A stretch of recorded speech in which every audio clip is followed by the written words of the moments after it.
Okay, so just to show you one more time, I'm going to stop my server here and just start from a clean slate. So imagine I just logged back into Cloud9. So I can close that extra terminal window out, and I'm just going to close out all these other browser tabs. Okay, so I log back into Cloud9. If I want to start viewing my website in the browser, I have to click this Run Project button. Generally, I don't even have to bother with running this MySQL command, because when you click Run Project, it usually starts up MySQL for you in the background. Okay, so then I'm just going to click this or grab this URL, and you want to paste it in a new browser tab or just open it up in a new browser. Okay, so there are three main views that we're going to be going back and forth with while we do this project. Okay, so one is this IDE view, okay, and we're going to access all of our files here on the left, do our coding here in this upper section, and we'll use this section down here just a little bit down the line.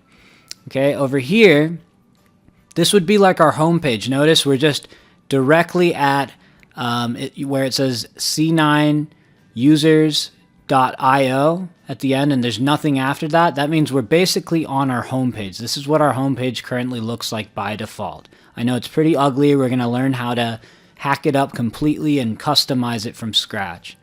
Okay?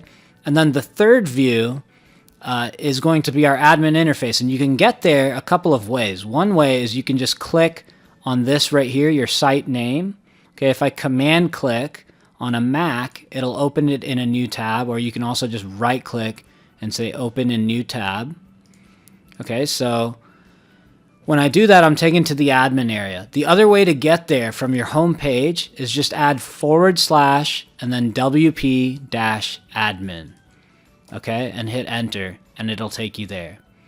Okay, so sometimes if you're logged out of this admin area, you'll need to log back in. And remember, we had set up the login to get into our admin area already when we were setting up the WordPress site. So make sure you have that stuff written down in case this logs you out every now and then.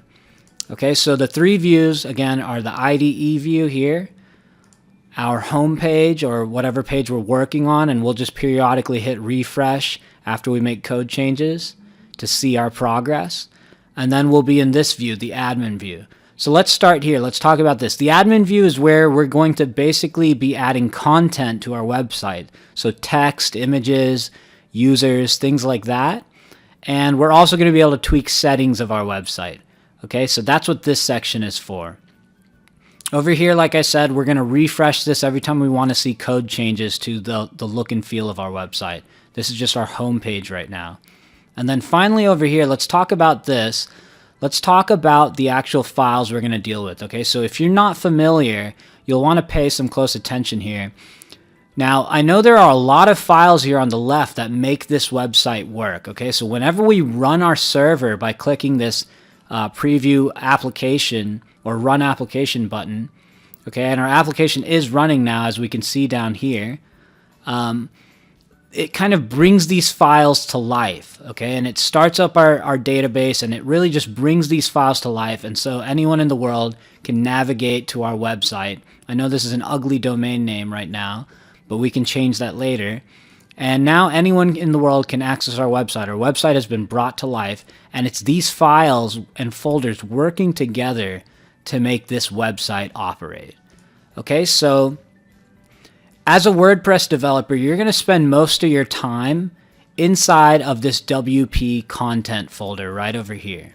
Okay, you may have to mess with some of these files as well down here, in particular this wp-config file. And if I double click this, you'll see it kind of pop up over here on the right, and it's full of PHP code. Okay, so WordPress is primarily made with the language called PHP. That's why you see .php at the end of a lot of these file names. Facebook was originally written in PHP. A lot of websites, especially in the late 90s, early 2000s, were built with PHP. But even today, a lot of websites are still built with PHP. Okay, so when I double click that file, we see it pop up over here in our text editor.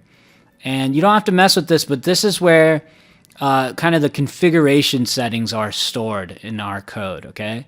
So we're going to not mess with that for now. So I'm going to close that out.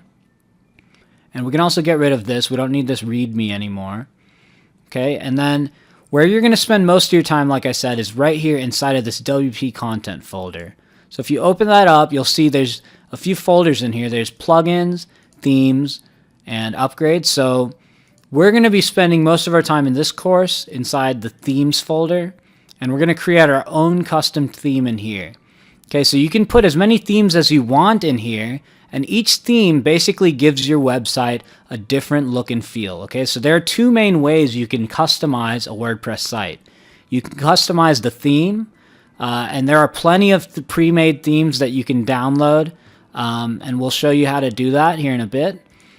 But if you want to create your own, you'll want to put that data, that code in here. And the other way you can customize your WordPress site is with plugins. Okay, so we're going to be working inside of this themes folder primarily, which sits inside of WP content.